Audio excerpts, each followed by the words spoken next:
السلام عليكم حبايبي الغاليين، اش اخباركم؟ نتمنى تكونوا كاملين بخير وفي احسن الاحوال يا ربي. مرحبا بكم في قناتي وقناتكم اخبار المشاهير مع كريمه.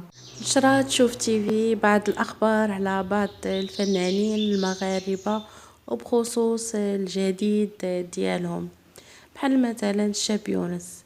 بغاونا نتفارقوا عمل فني جديد يجمع بين الشاب يونس ومريم باكوش. أما بخصوص الفنان سعد المجرد، فنشروا أخيرا سعد المجرد يكشف عن جديده الفني محتال الحب المصور قبل سنة ونصف. حب حقيقي بين الفنان رشيد الوالي وزوجته. بزاف كيقولوا لنا ولينا كنتشابهوا، والحقيقة هو أننا أصبحنا واحد. شكرا لكلماتكم الجميلة وحبكم المستمر، نحبكم.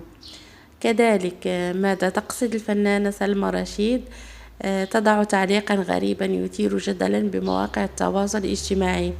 مساء النور على المحبين والمنافقين. زعما شكون كتقصد في نظركم؟ اما بالنسبه للفنان رفيق بوبكر، شكون كيقصد بطريقته العفويه؟ رفيق بوبكر بنشر تدوينه ساخره بغيت نكتب عليها واحد البلان غنجبد عليا الصداع. فاخوتي هنا كنكون وصلنا لنهايه الفيديو. خليوا لي الاراء ديالكم في التعاليق، شنو اكثر خبر جذبكم؟